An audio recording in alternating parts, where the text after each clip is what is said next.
Dear listeners of the Female Guides Requested podcast, happy Wednesday. This is your host, Ting Ting, delivering this wonderful new episode from my home country, Taiwan. I am very excited about today's guest, Margaret Wheeler. I still remember how amazed I was years ago seeing her very pregnant, teaching technical skills in an AMGA video. After I started this podcast, I kept getting requests to have her on the show. I was fortunate to finally steal a couple hours from her busy life. In the guiding world, Margaret needs little introduction. She is the second U.S. woman to earn the IFMGA Mountain Guide title. She is an instructor of guide training for the AMGA and serves on its board of directors and as president of the organization. She is involved in Avalanche education through her work as an AIARE instructor and trainer. Right now, Margaret and her husband, Matt Farmer, split their time between the Wood River Valley, Idaho, and Europe. Margaret is a wonderful storyteller, and her life never has a dull moment.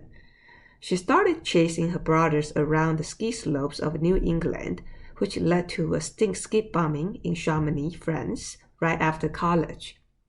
She bounced back and forth between the so-called real life and wild adventures and eventually found her happy true identity in mountain guiding.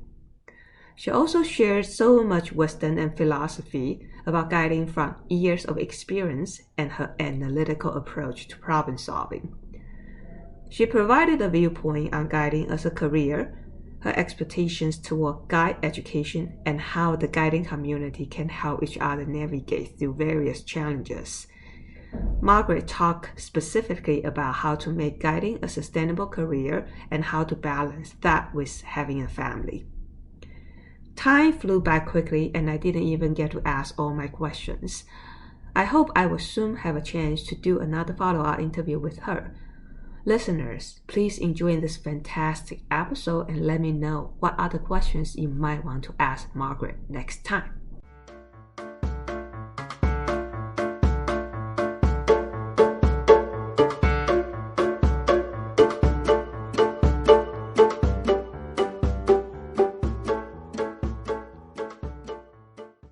Hi, good morning, Margaret.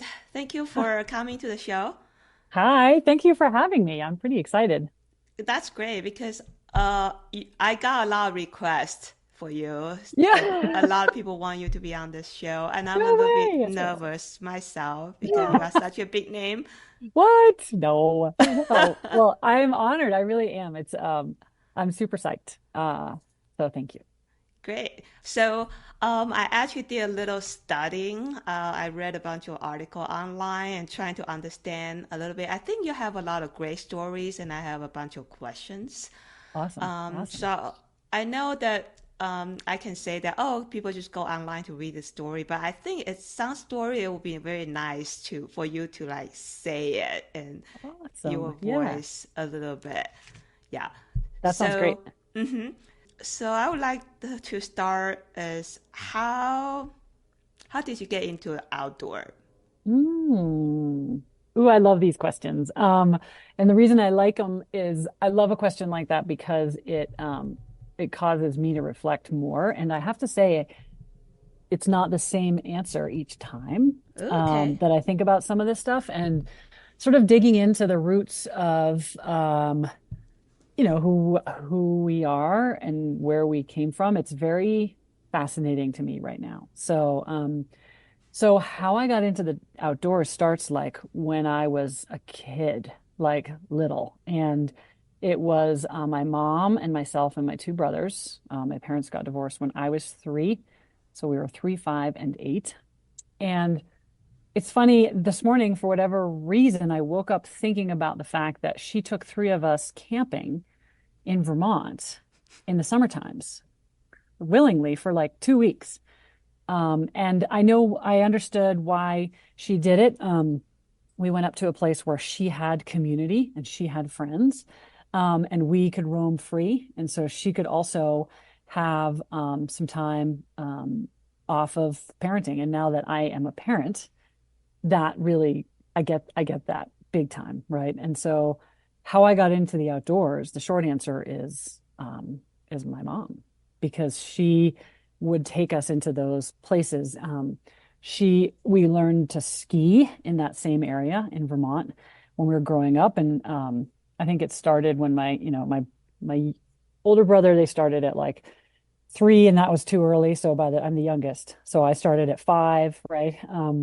And so that's where it all began, is being outside. And then you sort of like move through elementary school, middle school, high school.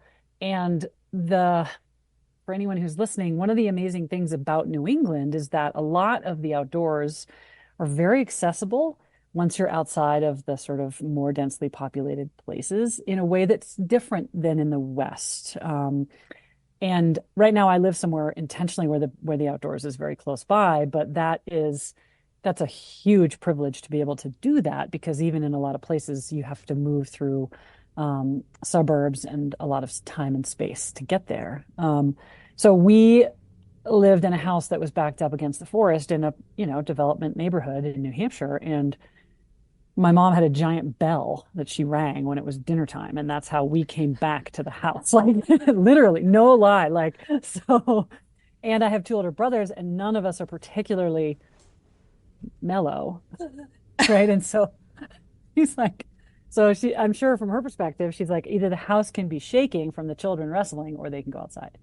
Um, so interacting with the outdoors was kind of woven into our childhood. And then I went to college in New Hampshire also. And the way that I rooted socially and where I kind of found my people in college was through the outing club. And so then it like layers on, where now there's this group of people who are not only like kind of crazy smart, like so smart, they're also interested in doing things like going hiking to the fire tower in the middle of the night, and or whatever things that you do in college. So a lot of our energy went to escapades that were outdoors, that had to do with roaming around in the woods, rock climbing, or just generally doing stuff that you don't normally do. For some reason, it was very novel to like do weird things in the usual outdoors. So you're on the hiking trail, but it's a full moon and it's 2 a.m. and you brought a picnic. That kind of, I was a nerd, in case that isn't already somewhat clear. So those are, that's how far that goes back into where it all started. And that was all non-technical, right? That was all skiing and hiking. Mm-hmm. It's very interesting because nowadays parents would, well, I'm sure not you, but a lot of parents just say, oh, outside is dangerous. I don't Yeah. want people to run outside. Seems like your mom has this free spirit, just like they can go outside. I'm not worried about them. It's fascinating because my kids are now 7 and 9, and we live in a small community. And on the one hand, that means that it is a community where we can start to think about what they can do on their own. But it's also a mountain town. So at certain times of year, there's like a hazard briefing, like the roof could avalanche and there's mountain lion footprints on the back porch. So you don't go out by yourself unless there's a grown up. Um, but yeah, my mom, we were roaming in the forest, and we were always with each other, right? There was like somebody else, another kid was there.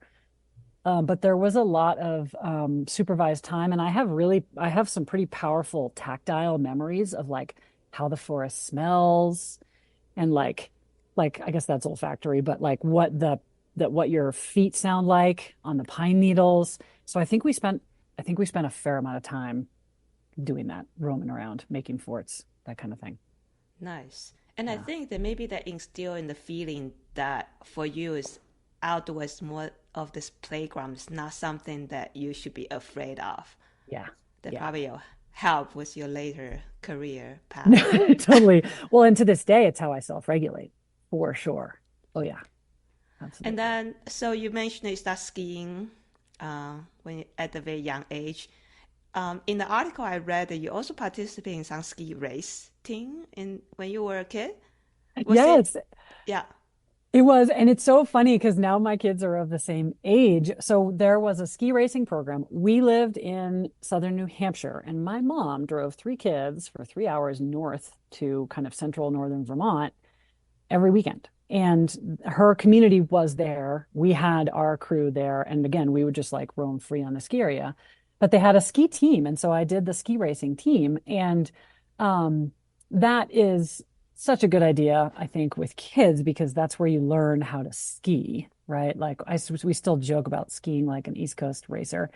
Um, and I interestingly enough, I think it was around eighth grade is when I stopped doing that. And that was about when it became much more interesting to like be off the trail and out of the gates and be skiing wherever. A lot of wood, we would like cut trails in the summertime in high school so that we could have our own ski lines. Um, I'm pretty sure people still do this at Mad River to the extent that they have to like they have a policy about how to do it, I think.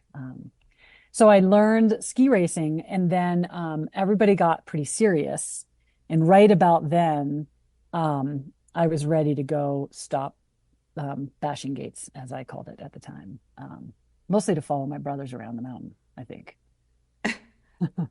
Then I'm curious, like, do your brothers still do outdoor stuff until Okay, now? Yeah. so I am like, it's hard to see on a podcast, but I am like sort of in glowing mode because I just got to go skiing with my brothers. And it was so much fun. It was awesome. And with another kind of childhood friend that we used to ski with a bunch in high school. So yes, they still ski, and it is still one of the ways that we spend time together. And it brings such joy. Nice. And then you mentioned about you joke about this East Coast skier, and and then I'm not too big of a skier. I learned actually how to ski in the East Coast myself, Oh, nice. and but I'm curious that at that time, if you were so into skiing, why didn't you want to say go to the West and ski bigger mountains? So there that idea was hatching, but it didn't manifest in ski racing. Um, so the other thing that happens, and this I'm sure you know, since you learned to ski in New England, is that winter it just turns into a washout on the East Coast. So like one week you've got the best snow, and the next week it's literally dirt because it was like 55 and raining for 4 days. And so during those periods when it was 55 and raining in high school and in college, um, my brothers and I, watched ski movies, like obsessively watched ski movies. Yes. And these things worm your way into my consciousness, as they do for a lot of us.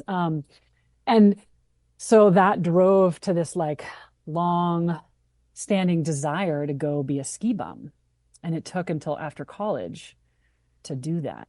Yeah. So it was like, and so I went to college with one of my brothers and we overlapped for 2 years. And so we had built-in ski partner, which is a big deal because a lot of other people are doing something other than definitely going skiing. You know, Friday night, everyone says, yeah, let's go skiing Saturday morning. 6 a.m. Saturday morning, and my brother Ben and I are sitting in the caravan, Dodge Caravan, looking at each other like, well, I guess it's just us. We should go skiing. um, so those dreams of going to bigger places were definitely there, but they were sort of channeled by ski movies. And I learned to rock climb in college. So the outing club has a mountaineering club, and that's where like a good friend of mine like first waved a locking carabiner at me, and I was like, "Ooh, what's that?" And that is where I walked by the sign-up table for the intro to rock climbing class, and I was like, "Those guys are pretty cute. Maybe I should do that." I'm blushing on Zoom because if those guys probably know who they are. So if they ever hear this, they're gonna spit out their coffee laughing. But so I learned how to rock climb in college, and then the Mountaineering Club does expeditions around the world. Like there's funding, and so folks that are there in college are also doing that. And I got exposed to it and really wanted to go and wasn't able to go on expeditions during college. And so I think by the time I graduated, it was like what had been kind of bubbling around inside me was just like, nope, it's time to do that. It just came bubbling up. It wasn't gonna wait any longer. So you were still studying something in college. Yeah. No, I was. And here's the funny thing. I went to the college on the East Coast and it was calculated, partly because then I could ski with my brother more, for sure. Partly because I didn't really know much else. But also, I figured that the weather was bad enough that I would get some work done. The handy thing, when the skiing sucks and you can't go rock climbing, it is conducive to better study habits. If you live somewhere where it's sunny all the time, like later on, I Right. applied to grad school and I never went to Boulder to look at the grad school because I went to the Cascades first and was like, oh yeah, here's like I chose graduate school by the background, make no mistake. Um, but I never like had I gone to Boulder to look at the grad school, I probably would be a way better rock climber and I might not have finished grad school. So it was very calculated to like go to college somewhere where you can't always be doing the outdoor thing all So the in the time. back of your mind, you have the thing about the education, and then that part of the world is the real world, the Yes, real yes. work. But then No, the outside is like playing. no, exactly. And it's so interesting that you say that because I sort of just got goosebumps is fast, jumping ahead, the first time I learned about mountain guiding, my brain was like, holy crap, that I can switch those. In other words, the serious part of life can become the outdoor part. And I was like, it blew it. That was where I just rooted in that. And I've never quite thought about it that way before. Because yeah, it was always separate where you have your real life and you do your studying and you progress and you make good choices and you do all the things. But while I was in college, I was like dreaming of going to faraway places to climb. And what happened, it's so interesting. I was kind of hell bent to be a ski bum after college. And because I'd watched so many ski flicks, I was like, this is very me. It's like, are you going to go to Colorado or Utah, or do you want to go to Wyoming for it to be a ski bum? And I'm like, yeah, no, I'm going to France. I I mean, need to that's go a great to the place. totally because again, I blame the ski flicks. But my dad's mom, one of my grandparents that I barely knew, passed away senior year, and she left me the massive sum of $5,000, which was enough to buy a plane ticket and a ski pass and live on like stale baguettes and grocery store food for 4 months in France and come home only $1,000 in debt. So that happened. And what that did was it allowed me to make that decision independently because prior to that, my mom was not interested. She financially supported me in college, right? I did not have student loans when I finished college, which is a huge, huge deal. But she was unwilling to support me in going to that other life, in going to the outdoor life, right? Um, and so I had to make it happen on my own. And yeah, Grandma Wheeler, I don't think she had any idea. I think it's just what she was doing as her part of her estate plan, and it made a huge impact. Um, yeah, it's interesting to think about those things. So how long did you do the ski bump thing So I did the ski bum thing in 2 winters Chamonix, in Chamonix, yeah. And the first winter um, was life changing from every possible positive way that I could think of. Part of it was that it was the first time that it was just me on my own financially doing the thing. But it's also that environment. I mean, in hindsight, it's freaking terrifying. It's such a high risk environment. And I showed up by myself and like got a room in a gîte, which is like full of snoring French dudes, half of whom are sort of like interested in trying to hit on you, right? Like, um, but I also skied around by myself and met a small pack of North Americans. There was a brother and sister from Montana, another one of their friends from Washington State. And then I also met Farmer, who is my husband. I met him, but I met him through his climbing partner at the time. They were there to go alpine climbing. They had technical rope skills. And so now all of a sudden, with Chris and with Farmer, we're like getting into technical terrain. But really, the sort of major foundational piece is that I met Hillary Nelson kind of like the second week that I was there. And at her at her wedding, I still like remember everyone spitting out drink because I was like, so I met Hillary because I stalked her, because I saw her far away on the ski hill. And I could tell that she was female and from North America, like you could just spot it, and managed to get on the same chairlift that she was on. And she and I lived together in a tiny closet apartment that was like a converted heating room in Argentière in Chamonix. And that was the first time that I had ever been in the mountains. So not only was I like getting exposed to the combination of technical skills and the high alpine environment, I also got exposed to doing that stuff with Hillary. And so we have like, it's so funny how much I don't remember of the last 20 years. I have such clear memories of the days in the mountains with her. And we had this day, she was like, you met somebody skiing and you kind of chat a bit, but you're still kind of like, she had been there 5 years, right? I'm like wearing duct tape and I have my old school ski boots, my Rakeley Flex On comps, and God knows what ski I was on. And so but we clicked. And so we had this day where we went to go do one of the technical descents in Chamonix, the Cosmique Couloir. And I remember what the fog looked like. I remember the color of the cordelette that we used to build to rig our rope to rappel in. I remember where we stopped, how far the rope reached. I remember like everything. And we did that, just the two of us, two women. And this is in 1998. And so there's like, no, the ski flicks are, I mean, it's gotten a little better, but not much. But ski movies are still mostly showing women fall down and then they show the men doing the technical things, right? Like, Oh, full stop, Greg Stump, I'm talking to you. Like, so, so, and Steve Winter, Matchstick. And so doing this was completely life-changing. Like it was the deepest level of joy. I remember what it felt like to ski through like the chopped up powder in the couloir, back to the thing. And so that partnership that was formed with Hillary was life-changing for many, many, many, many reasons. Like I keep thinking of them, right? With her passing, these things come up. And I think it's part of it is that my brain is like, writing this into my current memory feels really important right now, and saying it out loud feels really important.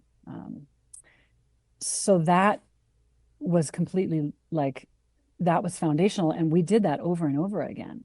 And we like that winter, it dumped snow all April in Chamonix. We were exhausted. I remember the sound of our friends' footsteps coming down the hallway to go like roused us up to go get in line to get first tram. And it was like every day after day. And you wake up, there's like this triangular window because we're literally in the eaves, like it used to be a heating room. And all you see is like chucking down snow through that window. And so you're just getting after it. By the end of the winter, we're all so fit. You can go top to the bottom, no breaks. And that's the steepest terrain I've ever skied, is following Hillary around. Because again, she'd been there for 5 years and she knew the mountains and she knew the place. So it's a big deal. wow. It's kind of lucky. Well, I should not say lucky, but it's lucky that you've met another American woman who has been there for so long and knows Yes. every inch of the mountain. It's a Wow. huge deal. Like, because we were at one of 5 ski areas in Chamonix. I'd been there a week. What are the chances? Because there's not that many. Kasha Rigby was over there at the time as well. But like, you can count on 2 fingers how many American women are over there, right? Like, I and so totally what are the understand why you stalk her. yeah, I was I like, would do the same. totally. Well, you find your people. And I think some part of me knew that's somebody who is my people. I didn't know who she was when I saw her. I had no idea, right? And the social hierarchy of ski towns is built on your technical abilities, right? Huh. Yeah. The So pecking whether order. the pecking order is built on like, and whether it's like now these days, it's like, what can you go upside down in the backcountry in the air? Like, what have you skied? What lines have you skied? Have you skied the North Face and the Aiguille de Midi? Have you skied the Grand Teton? Like, or how fast are you? Can you keep up? Right. And so I grew up a total nerd. And when I became a ski bum, I could ski fast enough. that even though I was a nerd, I could sort of hang with the crew that did not grow up nerds. Is that a good way to say that? And the amazing thing about Hillary is the extent to which she was all of those things, right? She was her abilities and her social abilities and her personality and her warmth and her authenticity, like all of that meant that she was engaged with any of those posses, and she was never exclusive. Like ski towns can be pretty exclusive. It can be pretty cliquey based on who is like the coolest kid, all that kind of stuff. It's just, I mean, it's humans. It's like that everywhere, right? It's like, so that was also a pretty powerful experience, was to sort of access a different kind of strata of the social structure of that community. So, was she bombing at that time too? Ski bombing? She was, I think by then, that is a good question. So there was like this code. Well, it was enforced by the fact that Americans couldn't, it was very difficult to legally work.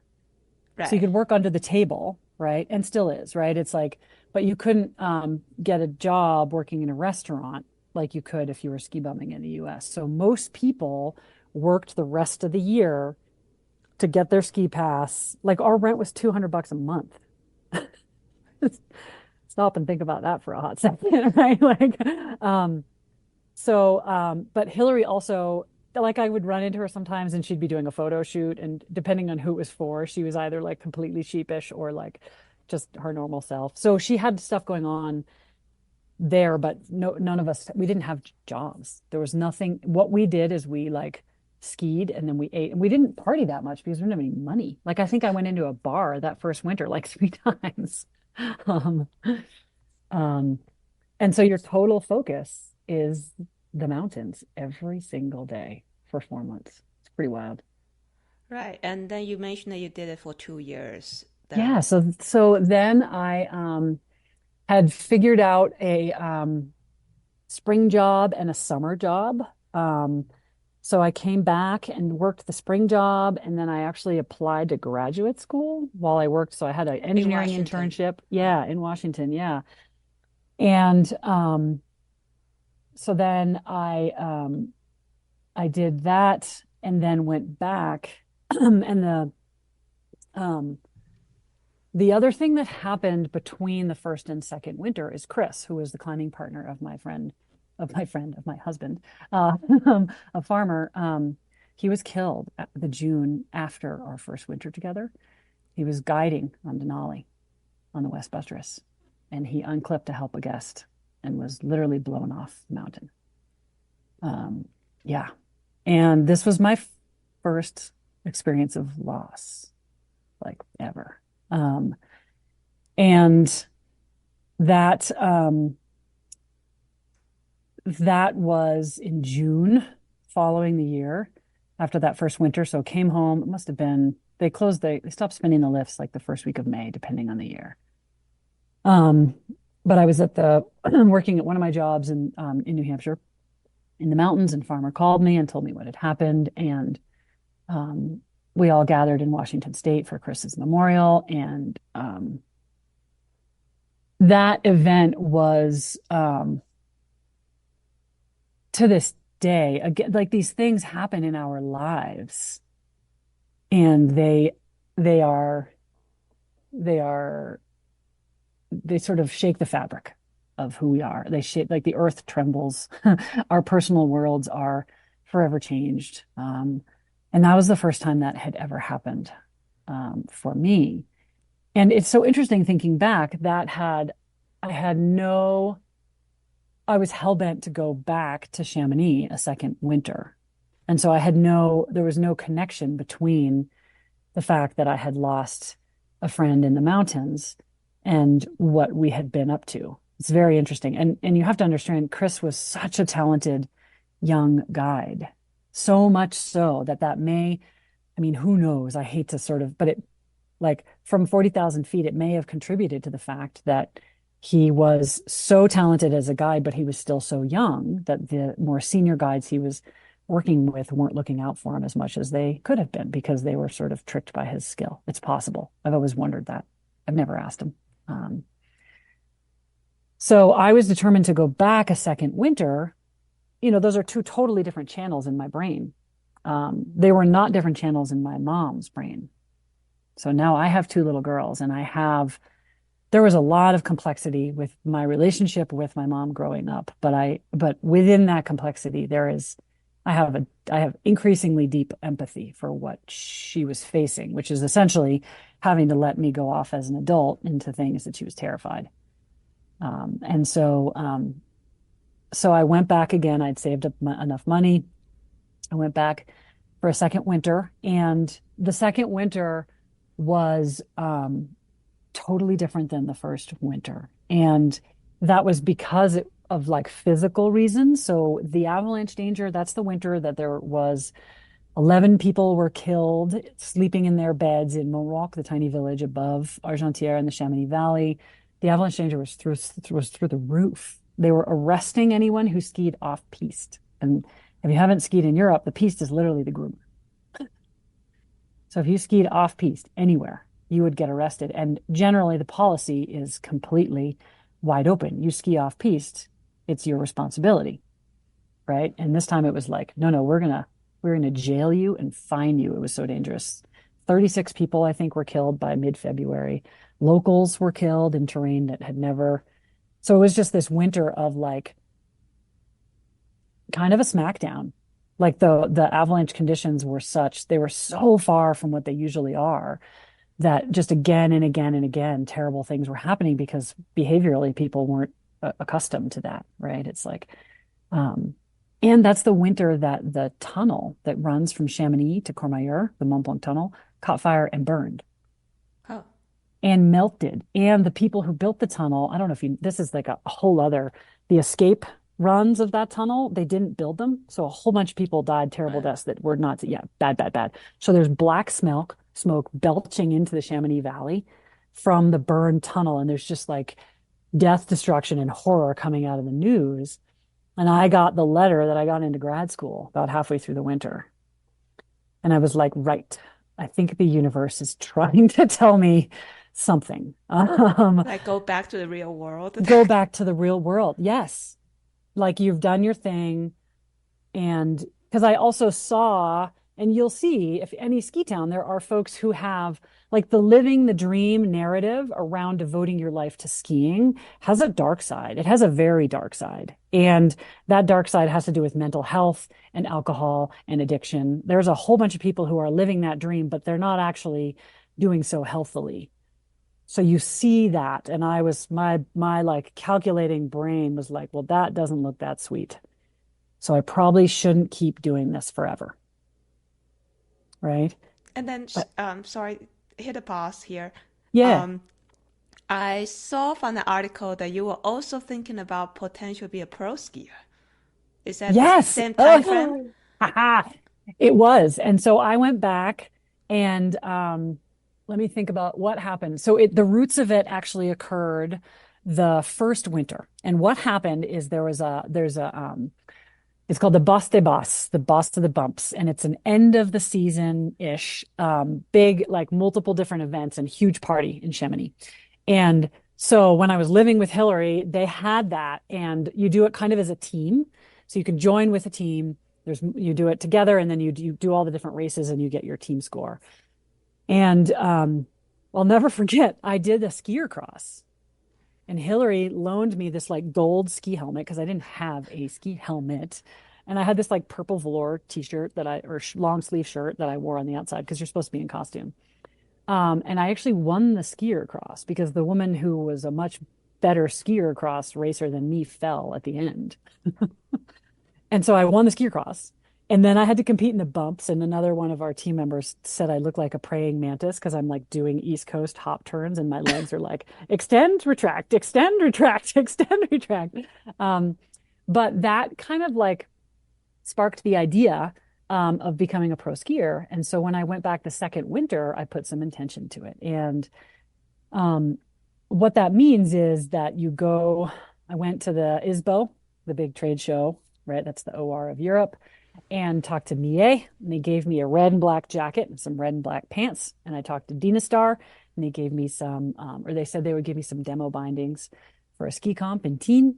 And I went to go, I carpooled there with this woman, Andrea Binning, who is to this day lives in Chamonix.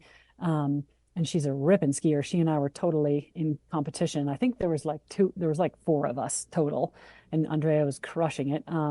So I carpooled with her to Teen, and I did the skier cross there, and I was getting ready to do the free ride part of the competition.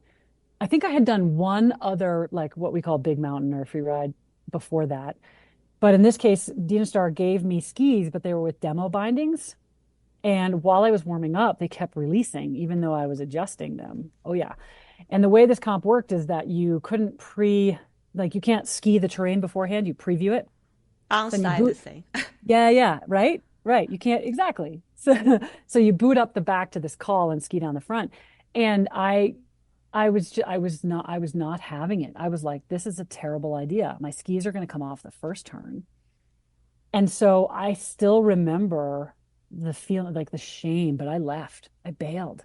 I gave back the skis, and I I hitched a ride home with one of the reps from Sebe, French goggle company, and and I was like, I am not cut out for this. And what had got me into it was there were so few women skiers, right? Like there was, so Allison Gannett was, and Kim Reichhelm, like in general, there's like three. And then in the Chamonix Valley, there's so few of us that you could join a ski comp and you get either first, second, or third. Because and the bigger comps were a little better, but not much. It was totally dismal. But I went to go do it, and I was like, I already have too much. I'm not experiencing joy in doing this. And I was like, the only reason I'm doing this is for the gear and my ego. I'm not doing this because it brings me joy. And I've had this conversation with folks that are women who are pro skiers, where I was like trying to explain it from that perspective. It wasn't like this is a bad idea. It was like, this is a bad idea for me. And so I think that was the last time I went to a comp. I was like, that was the extent of my pro skier career. So you did try out, but you found that it's not for you. It's Okay. not for me, yeah. I wasn't having fun with the competition cycle. And so it just felt like I was working for somebody's marketing department without any benefit to myself and just risk to myself. And then you found that maybe the real life, the grad school could be for you. Yeah. Yeah. Well, so funny story. So then I go back, and this is very me. Like you can do a 1 year master's in engineering, or you can do a 2 year master's and write a thesis. You did And 1 year, I guess. no, I was like, I'm doing Oh, two. I'm oh like, okay. Oh, sure. It's like going ski bumming. Are you going to go to non-glaciated terrain in the continental United States, or are you going to go to glaciated terrain in another country? Well, I'm going to do B. I'm going to do that. Um, and so I enrolled at the University of Washington in grad school, in the engineering department, and what kind of I was engineering? Sorry. mechanical. Oh, mechanical. Yeah. Yeah, which these days it means anything, right? Mechanical engineering has almost become an umbrella Mm. for the specialties that are connected to mechanical engineering. And I ended up studying energy and fluids because I was really keen on fuel cells as a way to have a way to power cars. But I arrived in engineering school, and like, interestingly enough, a month into it, I dyed my hair 4 different colors. And I think there's this movie, Run, Lola Run, German movie. It's called Lola Rent, and she has purple, orange, pink, and red hair. And so I decided I was going to be Lola, ostensibly for Halloween. But I think it was also a response of my sort of personhood being immersed in the full engineering school world, because I was not blending. Well, I can imagine. Not just that. Also, there were not that many women, right? No. And so two of my closest girlfriends to this day are from that first year in engineering school. Yes. And so there were very few women. And I met Sarah because I was her TA, her teaching assistant, right, for a class she was taking. And I met her because she was like, can I hand the lab in on Monday instead of Sunday night? Because I'm going to climb Rainier. Oh, And I was like, only if you take me with you next time. Was that ethical? No, totally. But we became friends, and she's now in charge of product development for Rad Bikes, the electric bike company. And then I met Leslie because I was like rooming with my boyfriend at the time, and we needed another housemate. And one of our housemates was his friend, and I was like, I would really like another woman. And so someone was like, "Oh, you should knock on Leslie's door. She's looking for